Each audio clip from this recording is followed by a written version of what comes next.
So hey gardeners, welcome back. So we are in Vero Beach, Florida, and we're going to do a front yard garden tour. It's a nice and crispy Saturday morning. I'm so very happy I get to wear my boots for fall. It feels like actually it's fall here in Florida. Yes, I know by 2 o'clock in the afternoon it'll be 80 degrees again, and it'll be back to normal. But right now it's crisp. Exactly, like that's what Bryce says. Do it while you can. So it's crisp, it's beautiful, and I cannot wait to tour this garden with you. This is what I would consider a typical front yard garden. It had its challenges, so I thought, gosh, this might be a really good one to share with you guys. So my clients, Diane and Ronnie, hi, if you guys are watching. Thank you so much for allowing us to tour today. This is going to be great, and I think it's going to be such a great thing to share with our YouTube friends and family. But when I met with them, they told me they wanted palms, they wanted tropical, they kind of really wanted to soften some of the areas of the house that they kind of had some concerns over, which I totally got, and I'm just getting ready to share that with you guys. Many times we have problem areas in our yards that we're looking to kind of maybe eradicate, erase, or try to conceal or camouflage. And sometimes that's the perfect thing to do. But in this particular case, I thought, let's work with it. So let me jump right into explaining kind of what I mean on this particular home. So this is a beautiful front of the house. I absolutely love their home. It was a pleasure working with it. The only issues that I think that we were trying to figure out how to work with, there is this long sidewalk that runs along the subdivision here, and then this walkway that leads, and it's quite a long walkway that leads up to the doorway, and then it kind of splits to a secondary walkway that goes out to the driveway. Now, I think we really worked with it really nicely with the new landscaping, but prior to that, and I'll get Bryce to slide in a picture of what that looked like, but it had a way of almost looking more runway-ish, a walkway going this way and that way and this way and around the front yard. So I kind of wanted to soften that by not, camouflaging it necessarily, but almost accentuating it by bringing some curves around the walkway area, kind of making it not so long and narrow, kind of opening it up the best that we could. So I thought, let's bring in some palms right off of the front to kind of create that type of height and impact right by the front space here. And I really think it did. I love having these young foxtail palms here to kind of really just kind of soften your eye. As soon as you get here, you come up underneath the palms. I mean, how magical is it I love the idea always when I'm thinking about as people walk underneath the palms to an entranceway. I just think it's so charming, so magical. So as these trees mature and really get some size to them, I think they're going to do a beautiful job of being the stately palms that I know they're going to be. And then right up here, there was kind of an odd V shape here as these two walkways intersected. So I thought, let's create a bed right here for a third palm tree to kind of give us more of that palm alley kind of feel. One of the things that I did notice when I first got here in this home is that they did have some significant sized palm trees. I mean, look at the size of these 3 coconut palms. Now, when you first look at it, they're so above your view line that they kind of get lost in sight. And I'm going to get Bryce to again slide in another picture of what that looked like before, because your eye kind of just gets lost. It's way up there. But now with the intermediate trees underneath of them, especially as these foxtails get more size to them and that King Alexander kind of gets more height, now your eye naturally just gradually goes up to it. So it's almost like it just hits these points. And that's what our eyes do when we're looking at a garden. They're looking for those little areas to rest. So first they hit all of the plants and the trees, and then the agaves, and then things like the dwarfed palm trees like the bottle palm and the pygmy palm, and then up to the King Alexander, then up to the foxtail palms, and then up, your eye goes up to the coconut palms. So you feel like you get it all. It's just that becomes the roof line of all the palm trees. So I feel like we not only added the palms that are here, but also re-added the palms that were already established here, because now you get a really, really good visual of what that looks like. And I hope that makes sense, because there's so many times when I'll get to a home and I'm looking at it as far as re-landscaping it and redesigning it, and there's always this existing material. Maybe it's oak trees, maybe it's big tall canopy trees, just like you see here. And I'm always looking to find a way to add that and bring that into the new landscape. That way it correlates and it really does a nice job of becoming a stepping stone, and we get to borrow the old landscape and incorporate it into the new landscape. And my clients, we were talking about that when we were standing by the street after the installation, and they're like, gosh, now you really see those big giant coconut palms up there. Now I kind of appreciate them a whole lot more than before, where they were contemplating whether to keep them or not. So I'm so glad that we did. I think they added a punch to our existing landscape, and I think that once our new planting really starts to take hold and matures out, it's really all going to come together. All right, so I think, Bryce, let's go over to this corner little walkway here and kind of just start here, because I thought this was just a subtle bit of impact. Now, what was here before was a pretty much of a solid hedge. It pretty much just covered this whole area and went around the corners. I love the idea of having these ligustrums, because once they get a little bit taller, they're going to be able to clean those under trunks.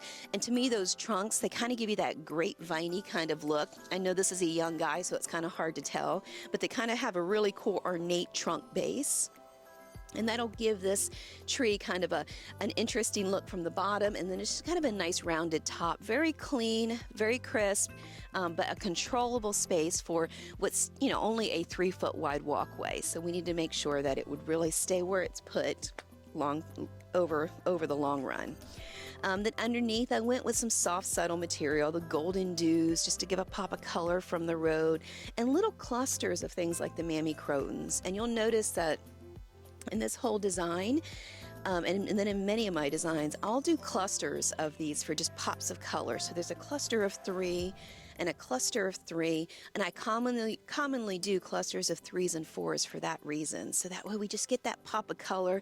I kind of want to make this one bush, one cluster right here as it grows and matures in. These down here are golden sedum.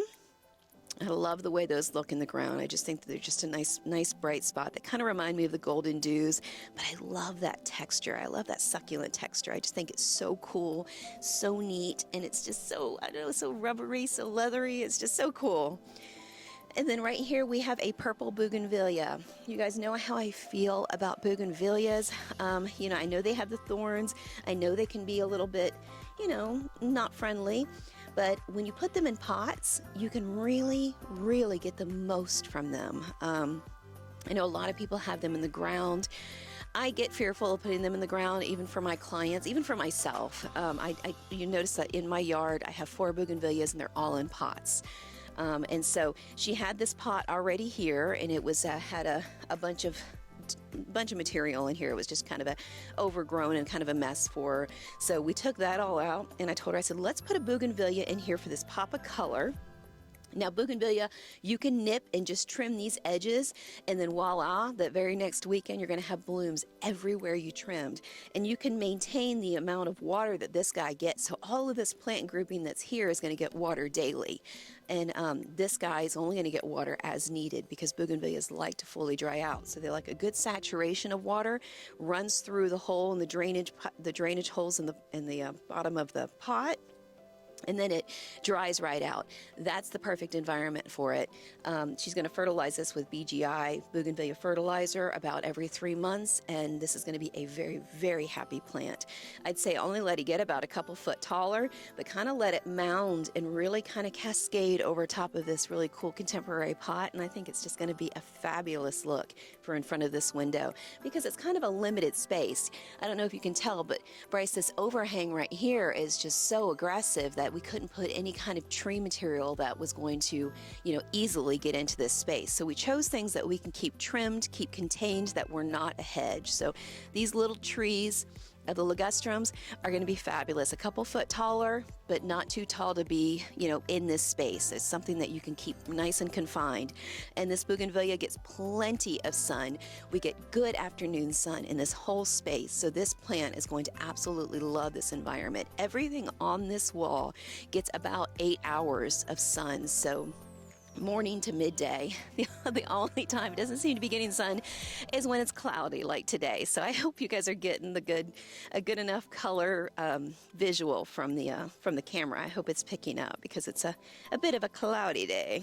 But so right here I have a cluster of the 4 Mamie Crotons, and I think that gives us a nice bit of pop of color right here on this corner. And you can kind of see the rhythm of it. The dark, the light, the dark, the light, the dark, the light. And as those things grow together and a little bit fuller over time, that you can see that pop of bright and dark from the road, and you kind of don't know what it is. You don't know that that's not a high maintenance plant grouping, because it's not at all. You don't know, but it looks kind of cool and exotic, and I think that's what a lot of people kind of get mixed in with doing a lot of the same colorations, or thinking that you can only make color with blooms and variegations of plants and trees. But sometimes you can take an average red and mix it with a yellow, and then you got a nice bit of color between the two combinations, because it's all it takes is kind of going light and dark, light and dark. Just make sure you have enough clusters of each item to make it more pronounced. If you do one plant light, one plant dark, then that's going to get messy and a little bit harder to maintain. So you need a cluster that can contain itself by growing together as one group, then a break, and then another cluster that again will contain and be nice and easy to maintain together. So hope that makes sense. So we're going to move on to the last little clustering right here of the gold mounds in this bed, and then it is framing this beautiful triple bottle palm. I feel like triple bottle palms have been my thing lately. I love it when I find them. They come in and out of the nursery, so when I find them, I try to get several of them to use them in gardens. And for this reason alone, it is hard to find an intermediate tree, something that's not going to be too tall, that'll still have enough of an impact that makes you want to use it. And this 6-foot tree, to me, on either side of the walkway, just screams tropical. It's just the perfect underplanting to these big coconut palms, and I really do think that they just came together so nicely. So you guys will have to let me know what you think. And then again, we're here now with pretty basic material. These are not high maintenance plants and trees here. These are things that are dwarfed and easy to contain in this small little space. So we've got some dwarf Taiwanese ixoras, and they're going to do a nice job of kind of giving us a pop of color by the walkway. Again, this is a high sunny spot, so they're going to do a good job of really taking that sun and giving us 10 to 11 months of bloom, which is fabulous. We've got some foxtail ferns tucked in that little area in the back. Now that little corner area probably gets a little bit of protection between the eave and then that bottle palm and that really cool Confederate jasmine wall. So it's kind of going to be tucked in a little area. So it's going to get a little bit more shade than anything else. So that's why I chose not to put anything there that blooms, so that way we don't have to worry about it going green. And that also offers a different texture. So I chose to use the Lucie as a backdrop. I want this to be like a 4-foot formal wall. So this is going to be a nice wall as these grow in, and then it tears down to these other softer plant groupings. So that way from the road, it looks very, very clean. And if you want plants to really pop with color, then the best thing to do is give them a green screen. Give them a backdrop of something that's a solid color like a Lucie, and then everything else will pop so much more with color, because the Lucie will not allow light to go through. It'll be almost like a dark contrast, like a dark barrier, and then everything else will have nice bright color. So, and then we did a final tier of the Blue My Minds down below here. So we have the softness of the blues right by the walkway, and then we have the reddish orange of the ixoras, and then the lime green of the foxtail fern over in the corner. And then our colors start to lighten and brighten as you get further up. So it's kind of a rinse and repeat through the whole bed. So right here we have the gold dust crotons. Oh my gosh, I just love what they do. Obviously it's gold gold dust because it looks like a little painter just, you know, threw some gold dust on it. So this is just a great variation. So I use these commonly when I need something taller, I need something like the gold mound, but I need something taller and thicker and denser. And these are going to get great at 4 foot tall as a backdrop all behind this tree. And they're going to make everything to the front now pop again with color because I've got green and yellows here. So this is the time to do that beautiful swath of blue with the Blue My Minds. And that's exactly what it's doing. So you'll notice this curves forward while this curves backward. That curves that way. Those curve this way. So when everything is grown in 6 months from now, it's going to really, really look like one tier curves into the next tier, and then there's a break. And then it's also not just going to curve with angles with angles, it's also going to change in layers too. So the Blue My Minds are always going to be short in the ground cover, while these are going to curve at a 4 foot curve, while those are going to curve at a 3 foot curve, and those at a 1.5 to 2 foot at the bottom. So you kind of see how we're up and down and we're doing curves, and I think that's what makes an interesting landscape.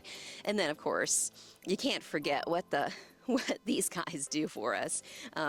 These blue agaves, goodness, these false agaves. Bryce is very happy. He knows all the plants and trees now. These false agaves do a fantastic job of when you've got something low to the bottom and you need something to kind of be structural in the middle. These false agaves do just that. So that's why you guys see them all the time in my gardens. They are one of the few agaves that will handle more water because a lot of this tropical landscape does like water about 3 times a week. So you put a typical agave into that environment, it can be just too much water for it. But a false agave and a foxtail agave, those two can really, really kind of handle that much water in a garden. So then, how did I forget about these pretty little blueberry trees? Oh my gosh. So we've got 2 blueberry trees kind of set back there. Again, I couldn't put anything too tall right here because of the gutter line. So these are trees that are going to stay either this height or maybe maybe 6 inches to a foot taller, just to give us kind of some chunkiness to this slender King Alexander palm. Because this King Alexander palm, I want it to be a focal point. And you guys and you girls, we all know if you want anything to be a focal point, put a frame around it. And that's exactly what these guys do. I use these blueberry trees to create that framing of anything that I want something dramatic on the inside. So this King Alexander would have been beautiful here by itself, but because we framed it with the blueberry trees and then accented it with the false agave, the trio of those things put together, I mean, it's going to be awesome. It's going to be beautiful. That sometimes it's just those little things to a small bed that make all the difference in the world. So, whew, you guys. All right, so I said about 1 o'clock it would start to happen, but it's actually already starting to get warm. Thank you, Bryce. I was so excited earlier about how cool it was, but maybe I jumped the gun a bit. But that being said, you guys see what I'm wearing. The True Gardener shirts are out, so please check them out in the description if you want to be a True Gardener shirt wearing subscriber. So, worked hard on them. Bryce, he said he worked very hard on them. The fabric is fabulous, definitely breathable, so much so you need a little jacket this morning, but now not. So anyway, you guys check it out. And we will have wine glasses. If they're not already on there, they will be on there very soon. I'm so very excited about that. I have my wine glass on order, so I'll be sharing that probably in the next video. So right here, we ended the bed with a pygmy date palm. You guys know how I feel about my pygmy date palms. I know they give a love-hate relationship because of the thorns. However, oh my goodness, what other tree gives you that whimsy, that kind of like soft kind of, I don't know what it is. It's just, it feels like just a little bundle of fluff. You know, it's perfect for an ending point of a garden, something that's not going to get too tall or too big, but be the perfect under canopy to a big tree above it. So I use them very, very often for that. So this is kind of like our ending point with this pygmy date palm that's going to kind of really open up. Now it's very young. It's tipping 6 foot tall, but it's very, very young right now, and it's going to obviously tip out at 12 foot. So 12 foot is going to be ideal because that's what's going to be, that'll be generally the same size as what the triple bottle palms are going to offer. So we're going to have a stately feel of 12 foot by the front, 12 foot on the corner 25 foot with the King Alexander, the level 2 trees. And then of course, as we all know, foxtail palms are going to get into that 28 to 30 foot range. So there, and then of course, you know, these coconuts will continue to grow. So we'll always have multiple layers of palm trees of growth all the way up. And so that, I think that's what makes this, that's what's going to make this front yard a stunning landscape. It's very nice now. However, nowhere nearly as nice as it's going to be. So I hope Diane and Ronnie have us back to see what it looks like next year. So that pretty much does it for the front yard, but let's just pop into the backyard. We did a small little garden section. It's kind of very intimate, very it's definitely very, very petite, but I think it's such a cool space. Let me show you guys that. Okay, so now we are on the corner section of their yard. I think I mentioned earlier that this is a corner lot. So their back pool area is so lovely, so beautiful, and they spend a great deal of time there. However, it really is very open to the main part of the roadway as you come into their neighborhood. So this is their open space that that really does show. It's a viewpoint right into the pool area.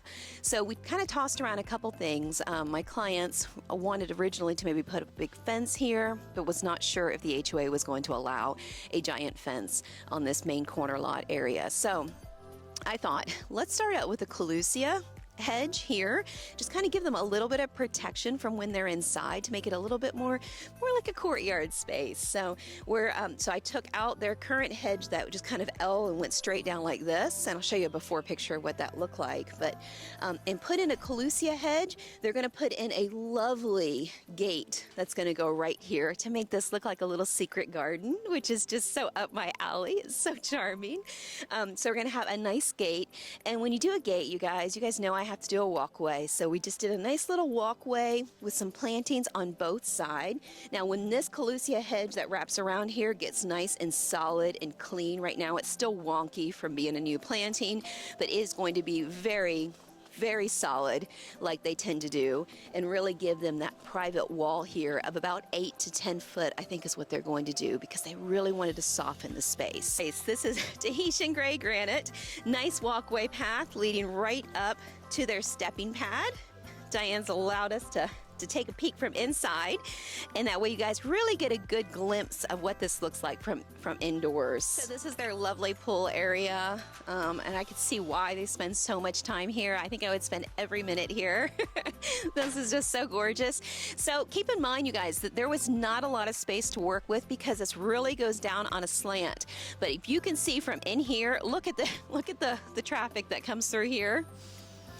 That truck was a paid actor. Bryson, the truck was a paid actor. Man, it was on time. And what you do see is the two-story house directly across the street. Now, funny enough, that was the previous owners. They're very good friends, and they had built a house over there and put in some lovely landscaping themselves. And so what we wanted to do was soften the roadway and maybe even soften the top part of that house. So that way, this does feel very, very cozy when they're enjoying this space. They have a lot of seating in this little area, and I can see why. I can see why they enjoy it so much. So we wanted to make sure to give them every square inch, because that's what our yards are supposed to do for us. It's supposed to give us every square inch of peace and relaxation and enjoyment. And so we took this little bit of area, and I think once everything grows in, this double foxtail is going to just be so tropical and so relaxing from inside, seeing it sway. This collusia hedge is going to be that nice 8 to 10 foot wall behind them, which is pretty much going to completely block out that road. They're going to put a charming gate right there. And then there's just a little bit of landscaping on both sides of the pathway, and I just think that that's going to be so charming. We've got another coconut palm because Ronnie loves the coconut palms out front. We tilted it backwards so it's angled kind of down the slope, so it can hook and curve this way. Cannot wait to see that happen. And then just a little bit of fire bush, so that way we get some natural, we get some little butterflies and some hummingbirds, and just some visitors that are going to stop by and enjoy the flowers and blooms and nectar on those guys. The rest of it is pretty much just kind of what I call lipstick and mascara of something. So it's kind of the beautiful quarter lines to give them pops of color. They're going to need that once those calusias get tall, because those calusias are going to kind of take away some of the bright light there. So having some of this bright coloration and dark coloration, I think is going to be really, really pretty once the garden is established. So you guys will have to let me know what you think. So I thought it was the best way to use this little bit of space. But there you have it. Oh, there he is again. So, all right, you guys. So I hope you enjoyed today's video. I hope it shed some light on, landscaping a front yard, gave you some good ideas. Please comment True Gardener if you made it through this video, because you are a true gardener. And I cannot tell you guys how much I enjoy seeing your comments as we're reading through them and discussing them and answering questions. And I just feel so blessed to be able to share these projects with you guys, share any of my thoughts on plants and trees, and then some of the great comments and the great points that you guys make on these videos. I'm so grateful to have such a fantastic community to bounce things back off of. So anyway, so I really hope you enjoy the content today. If this is kind of the thing that you like and you're not a subscriber, then please subscribe and you'll see me once a week come through. Join the community. That's right, Bryce said join the community. And then I will post a video somewhere over here of our latest project. If this is something that you like, you'll really enjoy that one. It was a pool project that we finished and it's fabulous, turned out lovely. So hopefully that'll give you some good ideas. See you guys in the next video.